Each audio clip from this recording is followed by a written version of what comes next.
Police সেনাবাহিনী কেন এরকম ভাবে নুরুকে লাঠিচার্জ করলো?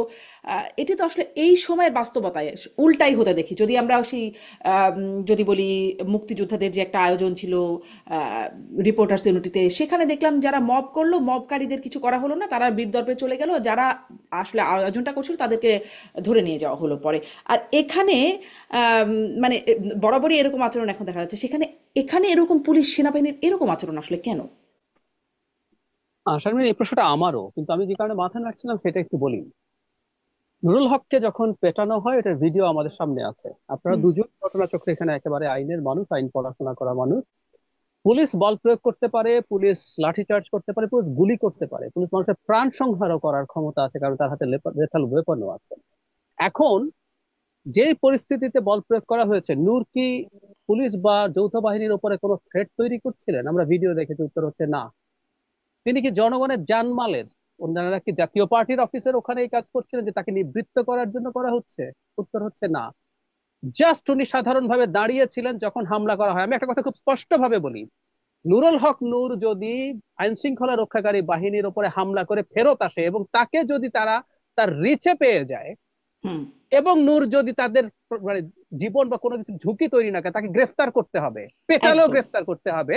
সেনাবাহিনী এবং পুলিশ এসে পাল্টা পেটাতে পারে না, এটা একদম পারে না। জেনুইন সোজা সাপটা কথা। আমরা ভিডিওতে দেখলাম। আমি একটু বলি আবার, আমি সম্ভবত খুব প্রথম মানুষদের একজন যার এই গণ অধিকার পরিষদের এই কর্মসূচিটারই ঘোর বিরোধিতা করেছে। আমি আসবো সেই হুম। জায়গায়, কিন্তু সেটার পরও বলছি, নূরের ওপরে এখানে একেবারে আনপ্রভোকড ডিসপ্রপোর্শনেট বল প্রয়োগ করা হয়েছে। দুই বাহিনী মিলে, পুলিশ এবং সেনাবাহিনী। হুম। এটাকে আমাদের কন্ডেম করতে হবে, কারণ ভিডিওটা আমরা এখন দেখেছি। আমি প্রথম রাতে কিন্তু এটা করিনি, কারণ হলো প্রথমে আমি জনাব রাশেদ খানের বক্তব্য শুনেছিলাম। এখন ওনার দলের সেকেন্ড ম্যান, উনি ওনার একরকম বক্তব্য দেবেন, এরপর ভিডিও আমাদের সামনে আসলো এবং ওনাকে হুম। পেটানো ছাড়া হচ্ছে না, ক্রমাগত পিটিয়ে যাওয়া হচ্ছে ক্রমাগত, এবং জাস্ট তার দলের লোক তাকে বাঁচানোর চেষ্টা করছে, কেউ যে পাল্টা কোনো আঘাত করছে তাও না, এই ভিডিও তো চোখের সামনে। তো এটা আমরা কেন এখনো, আমি জানি না পাটোয়ারি ভাই কেন এটা এখনো নিন্দা জানাতে সময় নিচ্ছেন। জি। দুটো দুই ঘটনা। আমি শুধু নূরের কথা বলছি না। ধরুন আওয়ামী লীগের এক বিরাট সন্ত্রাসী, আওয়ামী লীগের এক বিরাট ক্রিমিনাল বাংলাদেশের সামহাও চলে আসলো, পুলিশ বা কোনো বাহিনী তাকে তার রিচে পেয়েছে এবং সে কোনো হুমকি না, তারপরও মনে হলো যে না, আমি ওকে ওকে কতক্ষণ পেটাই। আমি সেই পেটানোরও কিন্তু হুম। সমালোচনা করবো। খুব সোজা সাপটা কথা। জি। আসলে বেসিক হিউম্যান রাইটস আমাদের আছে, আমরা এই দেশটাকে ওইভাবে গড়ে তুলতে চাই। পোস্ট শেখ হাসিনা বা শেখ হাসিনাকে খেদানোর পর আমাদের আসলে চাওয়া এটা, সুতরাং এটা হতে পারে না। এবার আসলে আপনি যে প্রশ্নটা করছেন, আমি নিজেও কনফিউজ যে নূরকে এভাবে পেটানো হয়েছে। আমার খুব ধারণা এর সাথে একটা গ্রেট গেম আছে। আমি একটু পেছনে যাই, মাস তিনেক আগে যখন জিএম কাদেরের বাড়িতে হামলা হচ্ছিল, তার বাড়িতে একবার রংপুরে হামলা হয়েছে, তখন আমি আমার ব্যক্তিগত ইউটিউবে একটা ভিডিও করেছিলাম যে জাতীয় পার্টি নিষিদ্ধের চাপ আসবে এবার, এবং কেন আসবে সেটা নিয়ে বিস্তারিত কথা বলেছি। এবং এর মাঝে আমি বহুবার এই সাবধানবাণী দিচ্ছিলাম যে এবার জাতীয় পার্টির পালা, কারণ যারা নির্বাচন পেছাতে চায়, ভন্ডুল করতে চায় বা চাপ তৈরি করতে চায় বিএনপির উপরে, তাদের চাপে এখন আওয়ামী লীগ নাই মাঠে, জাতীয় পার্টিও যদি না থাকে, তখন জামায়াত এনসিপি সহ অন্য কয়েকটা দল যদি বলে আমরা নির্বাচনে যাব না, তখন মাঠে কিন্তু বিএনপি ছাড়া আর কোনো লোক নেই, মানে সব তার বিএনপি এবং তার পক্ষের দলগুলো, তার অ্যালাইন হুম। দলগুলো। তাহলে নির্বাচন কিভাবে হবে? একটা অনিশ্চয়তা তৈরি হবে। সো এটা হয়েছে।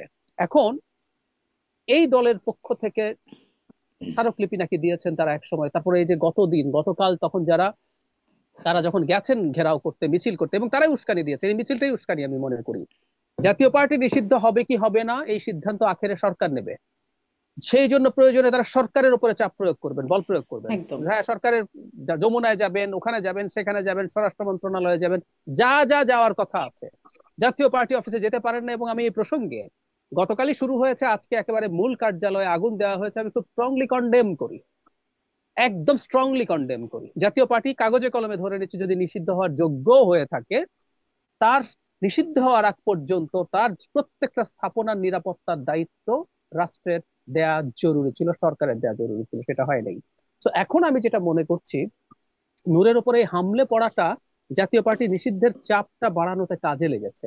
উনি আহত হয়েছেন বাহিনীর হাতে, কিন্তু সব চাপ গিয়ে পড়ছে দেখবেন বিভিন্ন এলাকায়, জাতীয় পার্টির কার্যালয়ে ভাঙচুর করেছে গণ অধিকারের লোকজন। হুম। কারণ এই নূরের এইরকম আহত হওয়াটা আমরা অনেকে নিতে পারি না, খুব স্বাভাবিক, এটা মারাত্মক আহত হয়েছে এবং অহেতুক তাকে আহত করা হয়েছে। গতকাল তো তার প্রাণ সংশয় আছে কিনা এই শঙ্কা অনেকের হয়েছে, কারণ আমি নিজে ডাক্তার হিসেবে এটুকু বুঝি। ডাক্তাররা বলেছেন যে তার ব্রেইনে ইন্টারনাল হেমারেজও হচ্ছিল, তার মানে তার মাথায় এমন ব্লান্ট ইনজুরি হয়েছে, ভেতরে রক্তপাত হচ্ছিল। তো এই অবস্থা থেকে এরকম তৈরি করা হলো যাতে জাতীয় পার্টির নিষিদ্ধতার ব্যাপারে মানে সবসময় যেটা করে আর কি কনসেন্ট ম্যানুফ্যাকচার করা, কনসেন্ট ম্যানুফ্যাকচারটা সহজ হয়, সেটার অংশ হিসেবে নূরকে এভাবে হামলা করা হতে পারে। এটা খুবই পরিকল্পিত অহেতুক একটা হামলা বলে আমার এই মনে হয়। পরিকল্পনাটা কাদের?